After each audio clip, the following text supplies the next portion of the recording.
Shalom, shalom, boa tarde. Hoje é dia 6 de Adar 5.784, a contar da criação. Estamos no dia 15 de fevereiro do ano 2024, da Era Comum. É a tarde com a Torá, trazendo a paraxá da semana e as suas reflexões, ensinamentos, aprendizados que nós temos aí com as porções da Torá semanal. Então, nessa semana estamos na Paraxá Terumá. E na Paraxá Terumá, nós estamos na 19ª Paraxá do ciclo 5.784. E dentro do livro de Shemot, Êxodo, que significa nomes, nós estamos na 7ª porção. Hoje nós estamos no 5º dia para o Shabat. Então, nós estamos aí na quinta-feira, né, conhecida como quinta-feira. Estivemos aí ausentes devido ao nosso seminário Benei Noach, que nós estivemos presentes nos dias 11, 12 e 13, passado próximo, e nós tivemos aí o nosso 8º seminário Benei Noach, o maior evento Benei Noach do mundo, né, com a liderança do Rav Yaakov Geranstadit, que é a nossa liderança Benei Noach Brasil. E tivemos ali, né, vários rabinos e principalmente, né, a estrela do nosso seminário foi o Rabino Tuvia, que veio de Israel especialmente para o seminário, e dentro desse aspecto, né, nós temos aí, tivemos, né, várias palestras, né, com o Rabino Tuvia, e o Rabino Tuvia, ele é o sogro, né, do nosso Rav Yaakov Geranstadit, né? Então foi momentos muito preciosos, né, que nós tivemos ali, várias palestras, ensinamentos que nós precisávamos, né, renovar as nossas forças, baterias, para podermos aí termos mais um ciclo aí de jornada monoteísta com fundamento judaico e orientação rabínica. Né? O seminário ele é importante para os Benei Noach, não somente para nós lideranças, né? Mas para todo Benei Noach é importante o seminário, porque realmente ali pessoas de norte, sul, leste a oeste vêm para o seminário, e então nós encontramos, né, irmãos de todas as localidades do Brasil, e isso é muito bom para estreitar laços, né, de amizade, de irmandade, de espiritualidade. E o conhecimento, né, nada melhor do que olho no olho, a presença pessoal, física, para as pessoas conversarem, se conhecerem melhor, né? Então isso daí ajuda muito a união e a unidade do movimento Benei Noach. E sem sombra de dúvidas, né, tivemos ali uma equipe muito preciosa, né, sob a liderança do Rav Yaakov, para organizar tudo, uma recepção amorosa, calorosa, né? Tivemos aí também a equipe de cozinha, onde fizeram, né, alimentações, né, realmente toda a alimentação foi kosher, né? Foi alimentação pura mesmo, uma alimentação saudável e de excelente qualidade, né? Então o pessoal da cozinha também espetacular nas refeições, o café da manhã, coffee break, almoço, coffee break, jantar, né? Então nós tivemos aí momentos preciosos também dentro desse aspecto aí, né? Refeição kasher, ou kosher, como queira, né?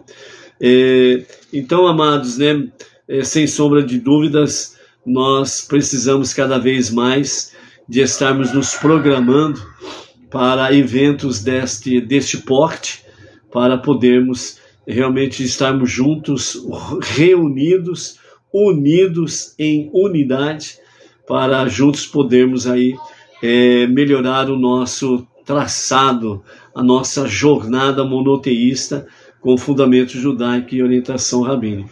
E o nosso Rav Yaakov Geranstadit, brilhantemente, né, na liderança de todas as atividades, e ali nós tivemos então no espaço Maccabi, na Avenida Nova Cantareira, 4120, né? Tivemos aí momentos preciosos nesse espaço judaico que foi nos dado para fazermos o encontro Beneinô, este seminário aí, né?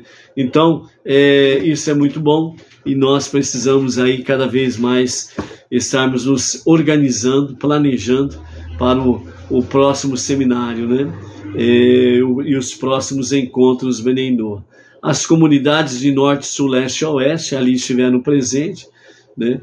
E realmente tivemos aí em torno de aproximadamente 300 pessoas ali no seminário, e foi um movimento muito bom de pessoas e comunidades, né? Tivemos aí realmente pessoas lá de Porto Alegre, Rio Grande do Sul, tivemos pessoas Beneinô lá de Maranhão, né? Minas Gerais, Paraná, Mato Grosso do Sul. Então tivemos pessoas de norte, sul, leste e oeste presentes no nosso seminário, ok? E ali no nosso seminário, né, nós somos presenteados com o novo Sidur Beneinô, a terceira edição, né? A terceira edição do Sidur Beneinô, compilado pelo nosso Rav Yaakov Gerenstadt. E o novo guia, aliás, o novo Sidur Beneinô, teve várias correções, tanto na questão de transliteração, né, que foram corrigidos várias palavras, né, na parte transliterada, e também em português, né, foram corrigidas aí, atualizadas, né, as palavras. Nesse novo Sidur nós temos aí o acréscimo, né, de várias preces, entre elas nós temos também das novidades os deveres diários de um Ben-Noach, né? Temos aí as preces matinais, as bênçãos matinais, as preces matinais, os cânticos para os dias da semana, preces antes de dormir, para sexta-feira à noite, né, que é a celebração do Shabat, o Kiddush, as preces para a manhã do Shabat e a tarde do Shabat. A Havdalah, temos aí como novidade no novo Sidur, né, as preces de Hallel, que são os salmos 113 a 118, as preces do viajante, né, bênçãos para ocasiões diversas, né? Essa foi uma grande novidade colocada aqui no novo Sidur, nas preces diversas. Então nós temos aí bênçãos para ocasiões diversas. Então, ao escutar boas notícias, né? Então, relativas a si próprio, ou boas notícias com referência a outras pessoas. Então temos aí Hatov de Hametiv, né, que é bom e realiza o bem. Toda a prece judaica ela sempre começa, né, com Baruch Atah Hashem Eloheinu Hashem Echad, né? Aliás, Baruch Atah Hashem Eloheinu Melech Haolam. Bendito és tu, Hashem, nosso Deus, Rei do Universo, né? Então aí na sequência vem o motivo da bênção, né? Então, que é bom e realiza o bem, para boas notícias. A prece sobre más notícias, né? Que Deus nos livre de ouvirmos más notícias, mas quando chega a má notícia é bom realmente estarmos aí suplicando a Dayan Haemet, o verdadeiro juiz, né? Que ele sabe o que está fazendo.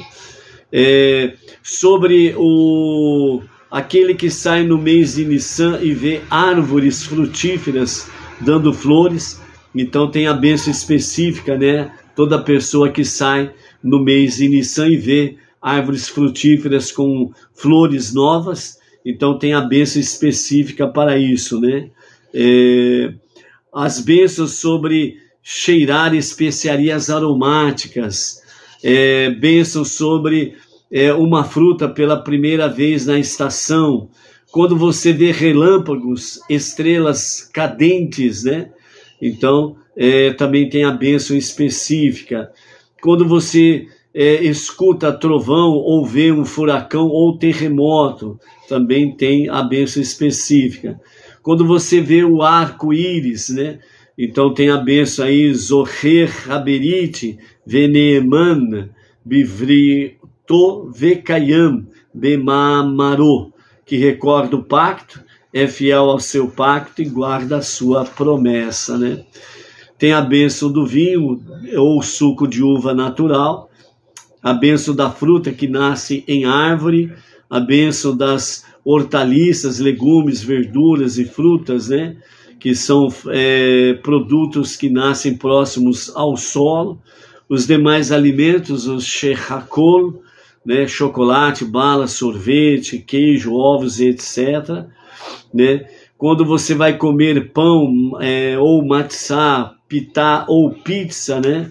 Que é derivado de um dos 5 cereais, o trigo, cevada, centeio, aveia ou espelta, né? Mezonot, né? Que são alimentos cozidos ou assados, né? Com farinhas de um dos 5 tipos de grãos, o trigo, a cevada, o centeio, a aveia e a espelta, tem a bênção específica aí, ok? E aí nós temos também, né, a continuidade da recitação dos salmos, temos aí uma explanação melhor, né, sobre a questão dos salmos, né, que é muito bom. Temos aí a bênção após a refeição, né, as refeições, né, onde nós temos aí as bênçãos depois das refeições, as recitações dos salmos, né, e pedidos específicos, né, ou ocasiões específicas para isso, né? Então, também temos aí no novo Sidur, né? Temos aí sobre o movimento Benei Noach, uma pequena explicação do nosso Rav Yaakov Gerenstadt, e depois nós temos aí uma sinopse, né, da biografia do nosso Rebbe de Lubavitch, né, que também vem aqui enriquecer o novo Sidur Benei Noach, né? Já está à disposição da livraria Benei Noach, né? Em breve estará também sendo lançado ali como que chama? Na Sefer, né? Na sefer.com.br, a livraria judaica de São Paulo, ok? E também temos aí, né, vários Benei Noach que também fazem revenda dos produtos Benei Noach, né? Então, entre eles temos aí a Chesca e também temos a loja Benei Noach do Moré, Antônio Márcio de Braga, lá de Pádua, né, Rio de Janeiro, que também faz a revenda dos produtos aí Benei Noach, ok? Baruch Hashem. A nossa paraxá da semana é Terumá, né? Então Terumá é a nossa paraxá da semana, que significa contribuição. E segundo os nossos mestres, uma vez que o tabernáculo foi construído de contribuições feitas pelos judeus ali no deserto, mas por que a paraxá fala sobre a casa de Deus e é chamada em nome da contribuição do homem, né? Ter uma contribuição do ser humano, contribuição humana, né? Então aqui nós temos, entre alguns detalhes, segundo o pensamento racídico, ensina que Deus criou o mundo porque ele tinha um plano, e o plano contém uma cláusula, né? O projeto divino é algo fantástico, mas ele tem uma cláusula, e então Rashi ele traz para nós essa cláusula, dizendo que esta revelação deve acontecer através do esforço do homem. Ao dar a Torá, Deus declarou o seu plano. Ele nos ensinou como podemos realizar ou revelar a sua presença no mundo ao executar mitzvot, preceitos, mandamentos. Mas naquele momento tudo vinha de Deus, até esse momento tudo vinha de Deus. Mas Com a construção do Beit HaMikdash, o tabernáculo no deserto, então Deus ele fala para Moshe pegar da contribuição dos homens, né? Então, agora o homem, ele tinha feito um esforço para ajudar o plano de Deus a se realizar. E para isso, a Paraxá nos fala exatamente da casa de Deus, o tabernáculo no deserto. Então, a Paraxá ela recebe o nome de Terumá, porque está conectado com a contribuição do homem, pois a casa de Deus só poderia estar completa quando sua cláusula do envolvimento humano fosse satisfeita. Então nós temos aqui que mesmo que pareça de uma certa forma obsoleta o tabernáculo mexicano no deserto, né? Fala, mas no deserto para que fazer um tabernáculo? Né? O tabernáculo era uma estrutura temporária que foi substituída posteriormente, né, pelo templo em Jerusalém. Então, por que nós precisamos ler e estudar essa paraxá? Então, os mestres respondem: o tabernáculo possui uma vantagem que o templo em Jerusalém não tem. A singularidade do tabernáculo é que trouxe sua contribuição para o lugar mais distante, o deserto. Assim, nós lemos nessa Paraxá Terumá, ano após ano, para nos lembrar da necessidade de trazer o judaísmo para os lugares mais distantes. É por isso que o nosso Rebbe Menachem Mendel, na sua liderança entre os anos 1950 até 1994, ele realmente orientou os seus Hassidim, os seus seguidores, a realmente saírem da bolha e levarem as nações às 7 leis de Noah. Ou seja, um monoteísmo com fundamento judaico e orientação rabínica, para que dessa forma, de fato, né, o monoteísmo com fundamento judaico, o judaísmo, fosse levado aos 4 cantos da terra. E através do movimento Benei Noach, né, os não-judeus que abraçaram o monoteísmo com fundamento judaico e orientação rabínica, abandonando toda a idolatria e realmente entregando-se ao monoteísmo com fundamento judaico, além de receber o judaísmo em si, compartilham realmente o monoteísmo com fundamento judaico, levando um estilo de vida judaica no serviço a Hashem, no serviço ao Eterno, sem precisar se converter ao judaísmo, mas ombro a ombro com o povo judeu no serviço a Hashem, ok? Então a nossa Paraxá Terumá, ela tem esse aspecto. E dentro desse aspecto, nós temos exatamente a questão da contribuição, né, que é o tema, né, Terumá, contribuição. Então nós vemos aí, na nossa Paraxá, nós estamos no capítulo 25 de Êxodo, e vamos até o capítulo 27, verso 19, que é a porção da Paraxá Terumá. Então, o capítulo 25, ele fala assim: Deus falou a Moshe dizendo: fale aos israelitas e faça com que eles peguem para mim uma contribuição, ou seja, dediquem a mim uma contribuição. Peguem minha oferenda de todo aquele cujo coração inspirar para dar, para fazer a doação. Esses são os tipos, verso 3, esses são os tipos de contribuição que vocês pegarão deles: ouro, prata e cobre, lã turquesa, púrpura, carmesim, linho, pelo de cabra, couro de carneiro tinto de vermelho, couro multicolorido de tarraxe, madeira de acácia, óleo para a lâmpada eterna, especiarias para o óleo de unção e para o incenso de especiarias, pedras shoham e pedras que preencham para o avental e o peitoral do Kohen Gadol. Eles farão um santuário dedicado a mim, e eu morarei no meio deles. Vocês farão o tabernáculo e o formato de todos os seus utensílios, seguindo o que eu lhe mostro, e assim o farão. Ok? Uma característica que nós temos aqui na questão da contribuição é que Deus ele ordena a Moshe a pegar a contribuição dos homens e não das mulheres. Então a contribuição ele vai ser pega dos homens e não das mulheres. Por que não das mulheres? As mulheres estão isentas dessa doação. Por quê?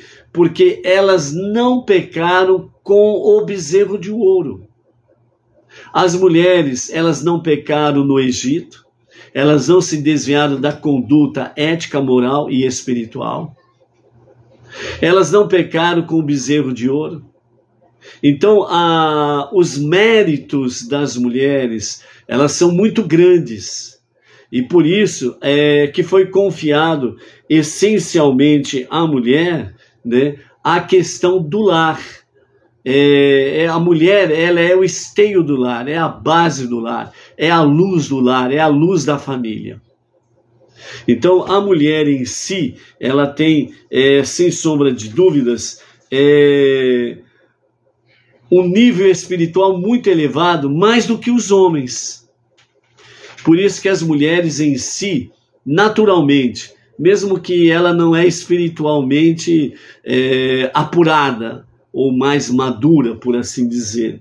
Mas a mulher em si, ela tem um dom nato em si.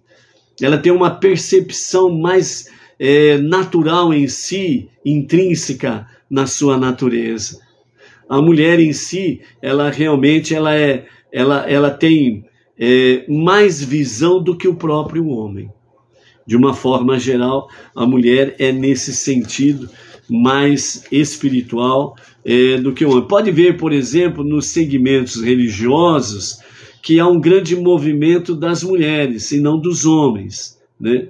Um envolvimento mais apurado das próprias mulheres do que dos homens, ok?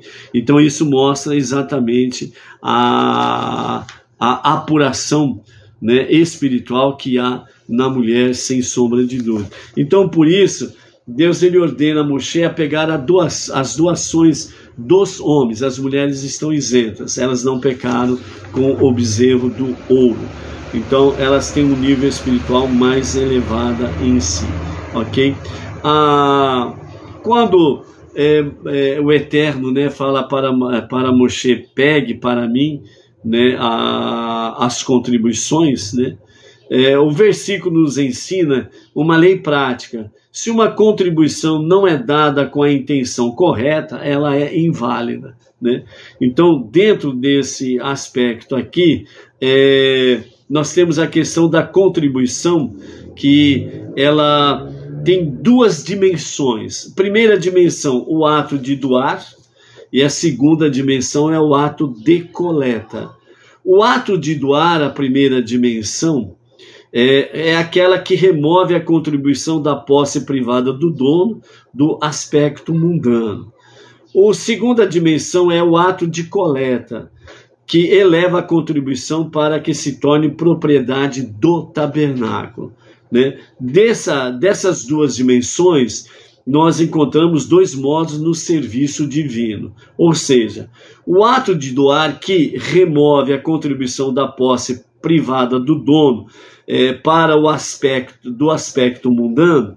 Então é uma questão de abster-se do mal, através do qual uma pessoa remove seus hábitos e ações indesejáveis. Então, quando a pessoa ela faz uma doação, ela está abstendo-se do mal, que significa ela remove seus maus hábitos e ações indesejáveis, né? Então é o efeito da doação, da coleta, ela se doa, né? Então isso realmente requer do ser humano um ato que está além da sua própria natureza normal. Porque a natureza normal, ela está conectada com maus hábitos e ações indesejáveis. Então, a pessoa, ela normalmente, ela não quer contribuir. Ela não quer fazer doação. Isto é meu e ponto final. Eu não tenho que fazer doação de nada. Então, a pessoa, ela fica dentro do aspecto mundano, né, ela fala, isso é meu, ela toma posse e diz, isso é meu. Então, por isso que quando ela faz doação, ela vence maus hábitos e ações indesejáveis. Então, ela tira do mundo, né, do aspecto mundano, e ela se eleva numa doação. Nessa doação que ela faz, ela está elevando-se espiritualmente. Então ela está vencendo a sua natureza animal, a sua alma animal, o seu Yetzer Hará, a má inclinação. A segunda dimensão, que é o ato de coleta, e que no serviço divino, o segundo modo diz fazer o bem. Então o ato de coleta é fazer o bem, através do que a pessoa eleva este mundo até a perfeição, para a qual ele foi originalmente planejado. Ou seja, na segunda dimensão, o ato de coleta, que eleva a contribuição, está conectada com o modo de serviço a Hashem, de fazer o bem, que significa eleva as coisas materiais e financeiras deste mundo a um nível mais espiritual. Então ela faz com que realmente este mundo esteja sendo transformado para ser a moradia de Deus. Você entendeu? Então, de forma simples, o ato de doar é uma forma da pessoa sentir que realmente o que ela tem não é dela. É Deus que lhe está confiando para administrar. Seja seu salário, seja sua posição social, seja os seus bens que você tem.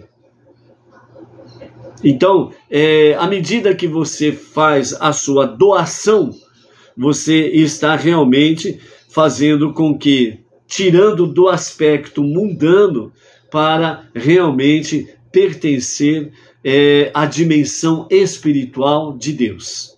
Quanto à questão da coleta, é realmente fazer com que haja uma elevação, né, daquilo que é mundano, daquilo que é secular, faz com que realmente seja elevado o padrão espiritual daquilo que você possui, seja o seu salário, seus bens, etc, etc, etc, etc. E aí você vai automaticamente transformando as trevas em luz, e aquilo que é mundano você vai santificando. Então você faz com que as suas doações e as suas contribuições, as coletas, etc e tal, possam realmente serem elevados. Isso você vai transformando o mundo para ser uma morada para Deus. Na prática, diz Rashi, dentro dos ensinamentos racídicos, na prática, o ato de doar não tinha de ser acompanhado de intenções santas, porque ele está fazendo uma doação, né, do aspecto mundano. Então, não precisa ter intenções santas. Enquanto que o ato da coleta, né, que é elevar a contribuição para que se torne propriedade do tabernáculo, literalmente serviço a Hashem, então ele precisa ter boas intenções, né, para que realmente seja elevado a questão secular do mundo. Isto nos ensina que quando nos abstemos de fazer o mal, a pureza de nossas intenções não são tão importantes.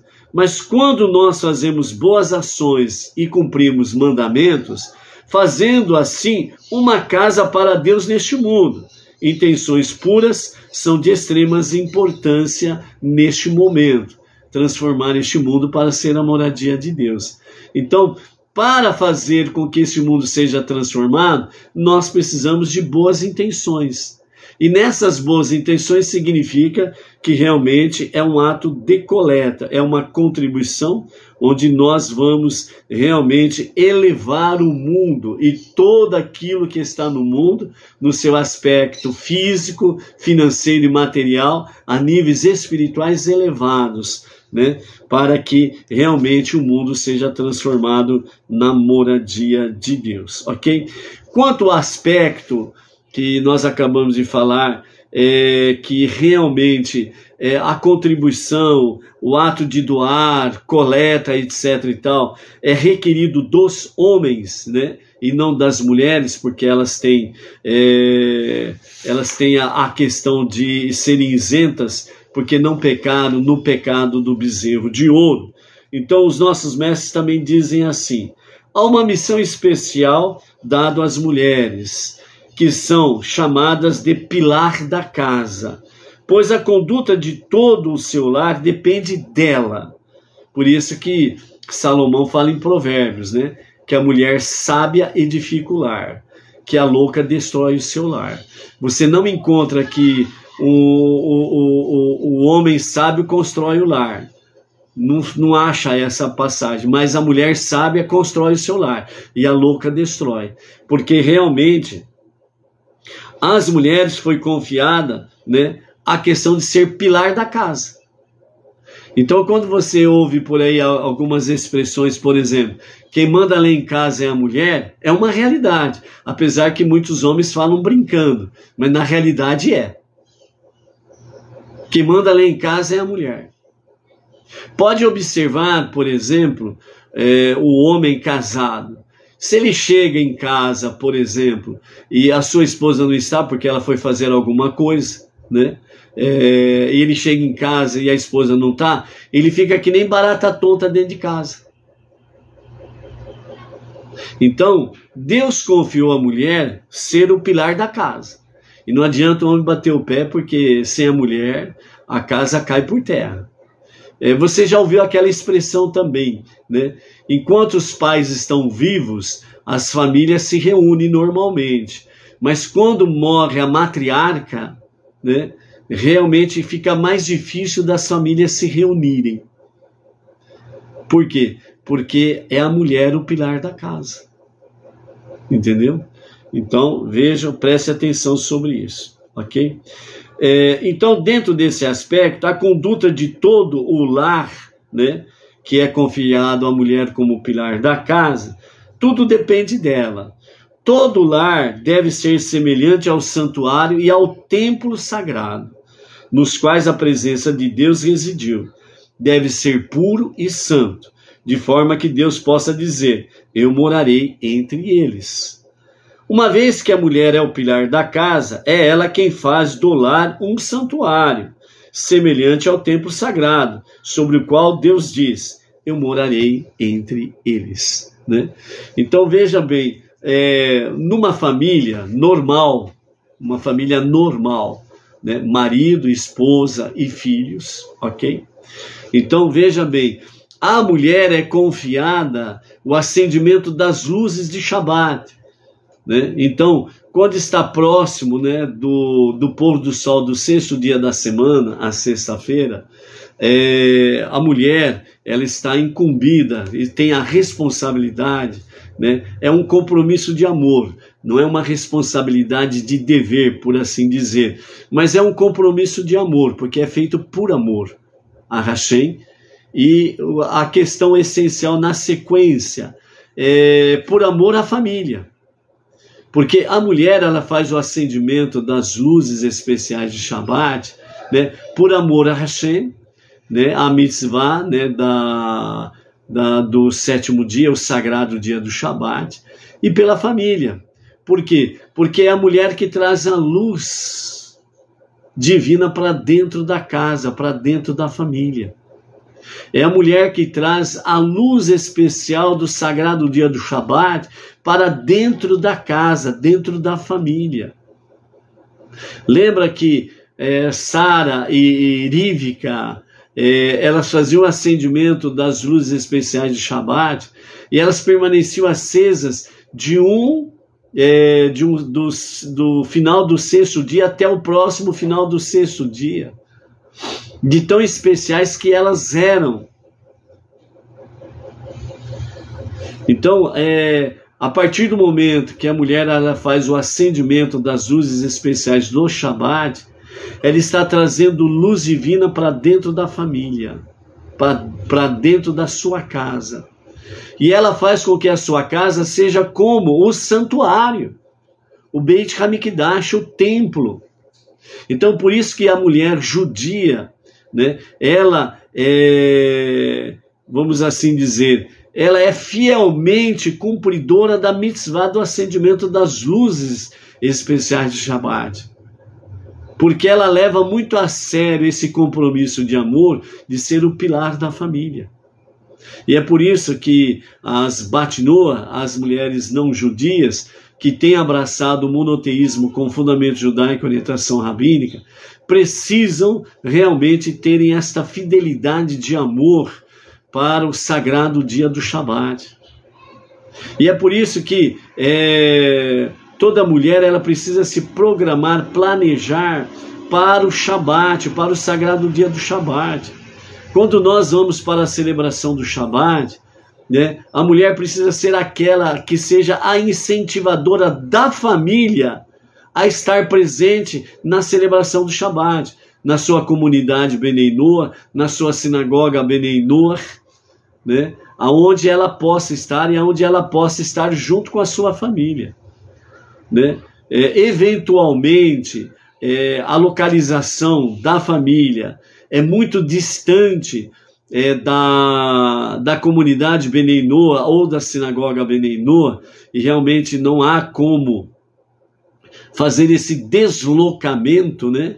Então, obviamente, a família vai se reunir na sua própria casa para fazer a celebração do Shabat, né? Tem vários canais aí que Benei Noah, sob a liderança do Rav Yaakov Gerenstad, que transmite a celebração do Shabat, entre elas, né, a sinagoga Benei Noah regional Bauru faz as suas transmissões todas as sextas-feiras à noite, né, às 20h15, né, da cidade sem limites de Bauru para as nações e para o Brasil e para as nações, justamente para poder ajudar a preencher esse vazio da não possibilidade de muitos não poderem se locomover da sua residência até uma comunidade Benei Noah ou uma sinagoga Benei Noah.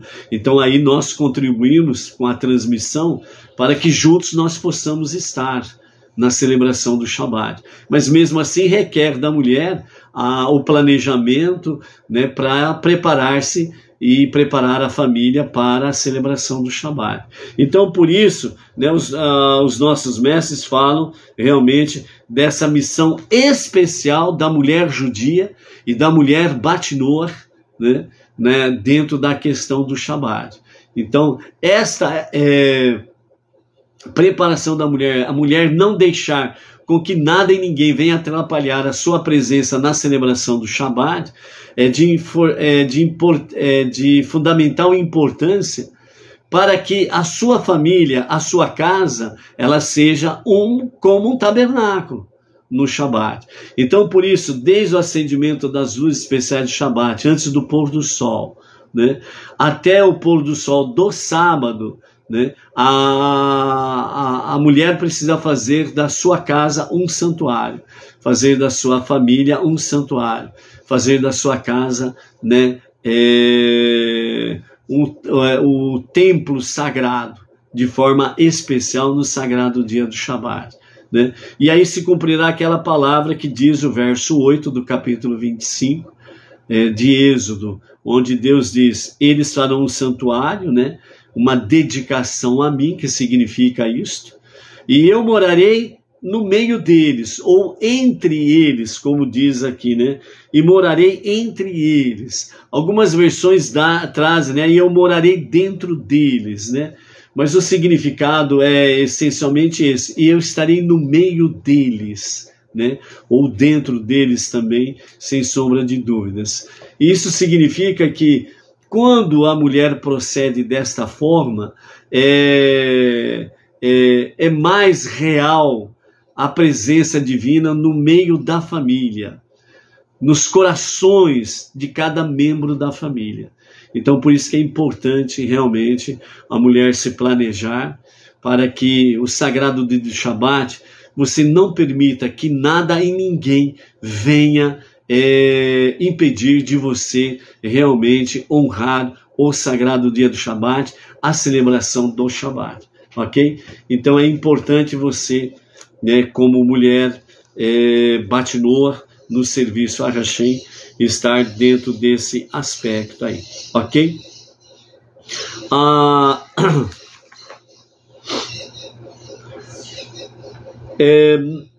No verso 5 nós temos aí onde realmente fala sobre o que se pegarão deles. Entre as contribuições está a madeira de acácia. Então a pergunta que fica é, peraí, eles estavam no deserto não tem plantação de nada, muito menos de acácia. E como que fica isso? Como que eles vão doar acácia, né? Os troncos das árvores de acácia, né? Então como?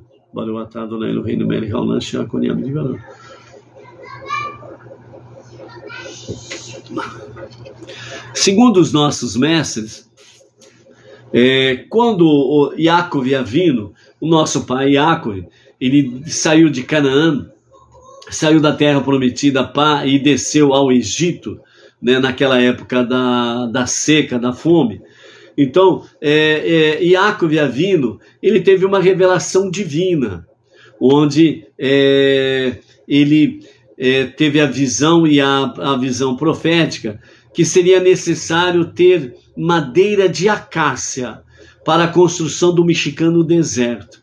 Então, quando Yaakov Avinu desceu para o Egito, ele levou mudas de acácia para plantar lá em Goshen. E quando saíram do Egito, o povo saiu do Egito, o povo levou consigo muitas madeiras de acácia para transportar no seu trajeto do deserto.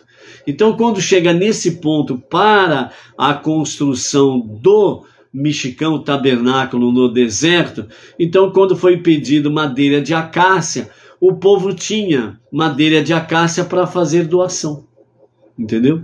Então por isso que tinha madeira de acácia para eles, né? Rashi ele chama a madeira de acácia como árvore da esperança, né? Então essa era a esperança de Yaakov, que quando precisasse de madeira de acácia para a construção do mexicano, o povo tinha como realmente fazer a contribuição da madeira de acácia, ok?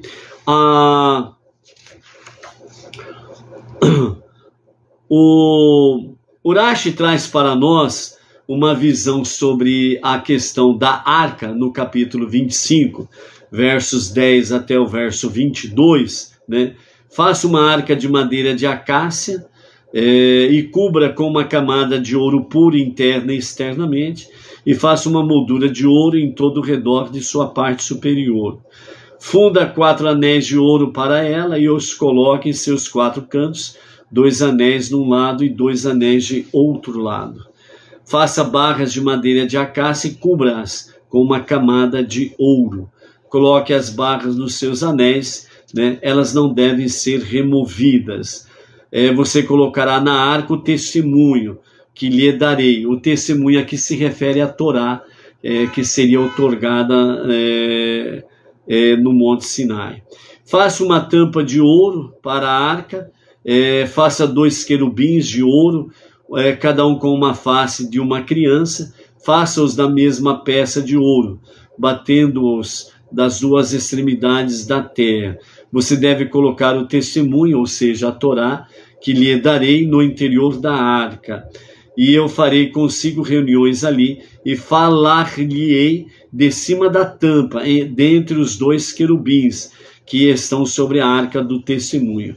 E lá falarei a você tudo o que for comandar a você, que fale aos israelitas, né? Então Rashi diz, quando a arca ainda estava só, sem a tampa, né, as tábuas do testemunho foram postas dentro dela. Então a cobertura foi colocada em cima dela, e assim nós vemos que quando Moshe ergueu o tabernáculo, o versículo que diz, ele tomou as tábuas do testemunho e as colocou na arca, e depois ele colocou a tampa em cima da arca, como está ali na frente no capítulo 40, verso 20. né? Então Rashi, ele adotou a visão que vai de acordo com a leitura dos versículos aqui, do versículo 10 até o versículo 22 do capítulo 25, sobre a arca. Nos versículos 10 a 15, a Torá descreve a construção da arca. E no versículo 16 ele conclui: você colocará na arca o testemunho, ou seja, a Torá dentro dela. Isso sugere que o propósito da arca era agir como um lar para a Torá. Então esse é o objetivo da arca. Depois que este assunto foi completamente descrito, a Torá procede e descreve então a tampa e os seus querubins, né, no versículos 17 a 21. No versículo 22, a Torá conclui: eu farei consigo reuniões ali e falar-lhe-ei de cima da tampa, dentre os dois querubins que estão sobre a arca do testemunho. E lá falarei a você tudo que for comandar aos israelitas. Presumivelmente, a Torá está nos ensinando aqui o propósito da tampa e de seus querubins, já que a função da arca já foi descrita anteriormente.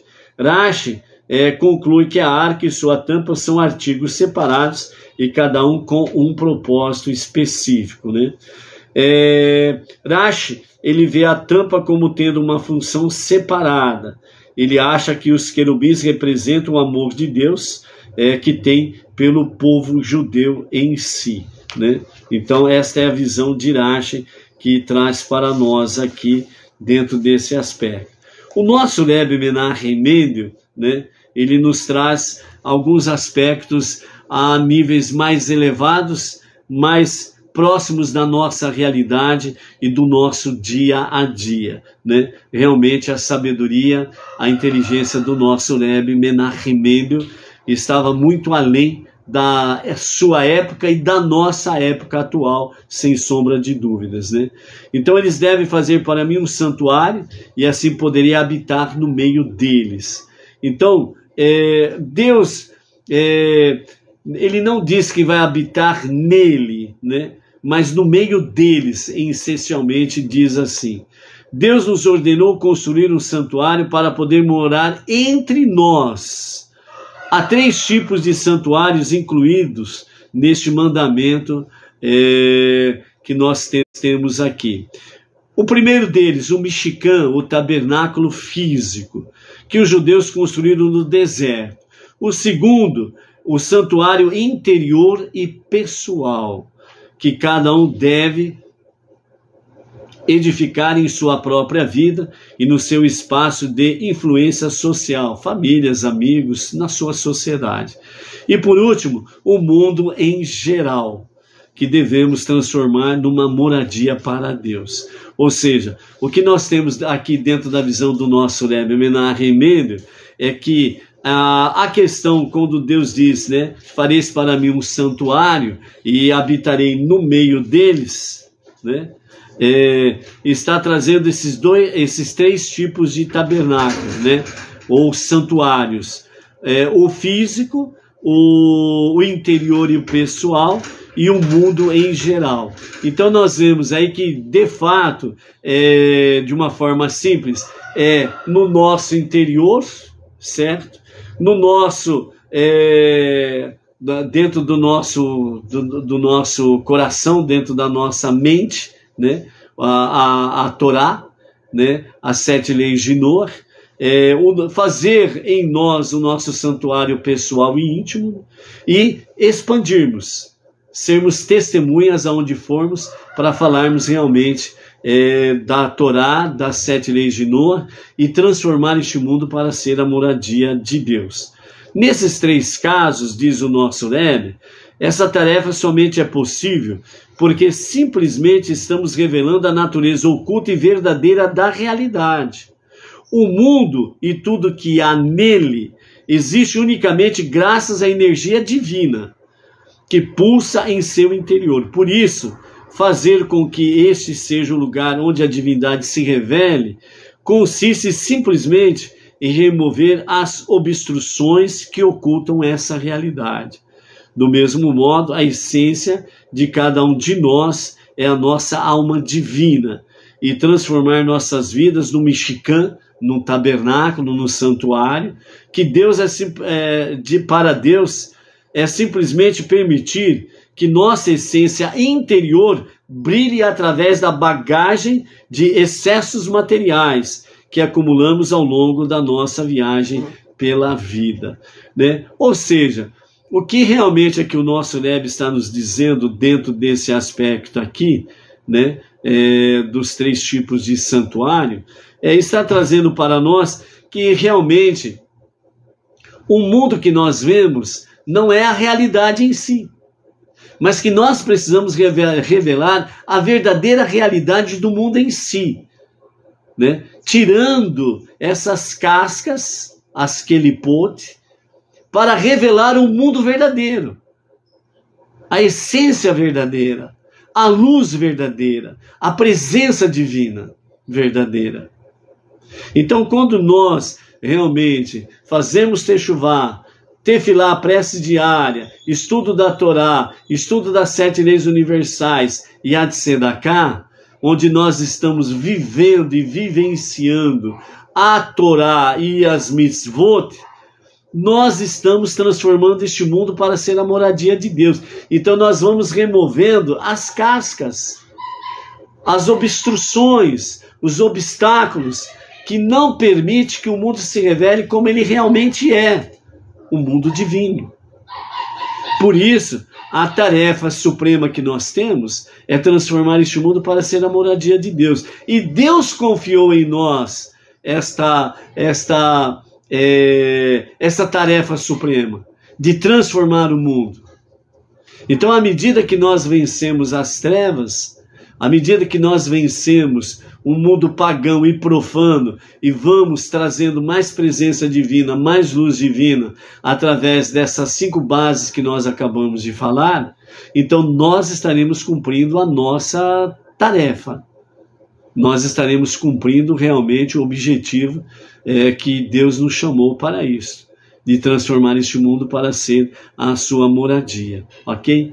Então, quando se vê a Torá sendo colocada no interior da arca, é exatamente a Torá com as 7 leis de Noé, sendo colocada em nossos corações, em nossas mentes. O nosso interior sendo transformado no santuário divino, o nosso corpo sendo a presença física desse santuário em santidade para servirmos a Hashem e levarmos realmente esta luz, essa verdade que liberta o ser humano, para que ele também se transforme numa moradia de Deus. Então é começar em nós a moradia de Deus. Aí depois nós temos a questão do tampo. Com ele nós temos a questão dos querubins. Qual era a aparência dos querubins? A aparência dos querubins era a aparência de crianças. Então, quando a tampa com os querubins é colocada em cima da arca, ou seja, ela fecha, né? Então está dizendo para nós que realmente a Torá é tudo para nós. É um relacionamento entre pai e filhos. O soberano dos mundos, o único Deus, o único Criador, o único Redentor, o único Salvador. Deus, o soberano. Ele é o pai e nós somos os filhos. Então esse é o relacionamento que Deus quer ter conosco. Um relacionamento de pai para com os seus filhos. E dos filhos para com ele, que é o nosso pai. Então, essa aparência dos querubins de criança é para espelhar que nós somos as crianças e que nós precisamos do nosso Pai para que Ele nos dê a sua palavra viva e a sua palavra soberana para que nós possamos viver, sobreviver e alcançarmos a redenção final com Mashiach. Entendeu? Então, dessa forma, né, realmente é a forma de nós podermos compreender que a Torá, ela é a educação para nós, os filhos. Sem a Torá, nós não estamos sendo devidamente educados como deveríamos ser. Sem a Torá, sem as 7 leis de Noé, nós não temos de forma alguma a possibilidade de servirmos a Hashem. Então, por isso, vamos realmente nos entregarmos cada vez mais no serviço divino. E para finalizarmos, o nosso Rebbe Menachem Mendel, ele nos fala sobre como iluminar o mundo. Então ele nos diz, você deve fazer uma menorá. Então, quando realmente Deus falou para Moshe fazer a menorá, os sábios dizem que Moshe não compreendia todas as instruções que Deus estava lhe dando como fazer a menorá. Então Deus lhe mostrou a imagem de uma menorá de fogo. Porém, como ainda isto era muito complicado para o entendimento de Moshe, Deus disse-lhe que simplesmente atirasse aquela única pepita, aquela única pepita de ouro que ele tinha na mão, que ele atirasse no fogo. E assim ele fez. Ele atirou aquela pepita no fogo. E depois a menorá foi revelada de forma milagrosa, como Deus tinha dado a instrução. Então, dessa forma, a menorá veio a existir. Então, além da construção física da menorá, o que Moshe achava difícil de compreender era como um objeto físico poderia difundir a luz da consciência divina ao mundo exterior. E ao mostrar a Moshe a menorá de fogo, Deus confirmou suas dúvidas. Ele revelou dessa maneira que por nós mesmos é realmente impossível utilizarmos objetos físicos para difundir a consciência divina no mundo. É por essa razão que Deus disse a Moshe, para jogar o ouro ao fogo, e que a menorá tomaria a forma por si mesma. Do mesmo modo, Deus quer que transformemos todas as nossas ocupações e possessões materiais em fontes de luz divina. Mas Ele sabe também que nós mesmos não conseguimos fazê-lo sozinhos, por nós mesmos. Portanto, a única coisa que Ele nos pede é que atiremos tudo ao fogo de nossos corações, ou seja, que deixemos o amor por Deus permear todas as nossas ações. Ele, o Eterno, milagrosamente fará o restante. Por isso, amados, o nosso amor apaixonante por Deus e o nosso amor apaixonante em procurarmos fazer a vontade divina, isso não pode jamais ficar de forma morna ou esfriar em nós. Esse amor apaixonante, esse amor vibrante por Deus e pela sua vontade, ela precisa ser vibrante cada momento da nossa vida. É este fogo que realmente Deus fala, né? É o fogo da nossa paixão por Deus, no seu sentido positivo. É um amor vibrante, um amor que não vê medidas, um amor que não vê obstáculos para servir a Hashem, para fazer a sua vontade. E é por isso que nesse amor apaixonante, nesse amor vibrante, nesse amor que realmente vem para o fogo dos nossos corações de fazer a sua vontade, faz com que nós não venhamos permitir com que nada e ninguém venha nos impedir de cumprirmos a sua vontade, seja para celebrar o Shabat, seja para celebrar, ou seja, para obedecer os seus mandamentos. Nós tenhamos sempre realmente esse fogo apaixonante por Deus e pelos seus mandamentos. Por isso, faça do seu interior também uma menorá, uma chama ardente para amar a Deus, servir a Deus, fazer a sua vontade, e que cada mitzvah, cada mandamento que você cumpre, faça com esse amor vibrante, apaixonante por Deus. Ok? Baruch Hashem. Amanhã, né, é o 6º dia da semana. Então, amanhã, às 18h26, né, é o horário oficial do acendimento das luzes especiais de Shabbat. Ok? Para os lares Benei Noach, né, caso a mulher trabalhe e chega mais tarde em casa, né, então a mulher pode fazer o acendimento das luzes especiais de Shabbat ao chegar em casa, ok?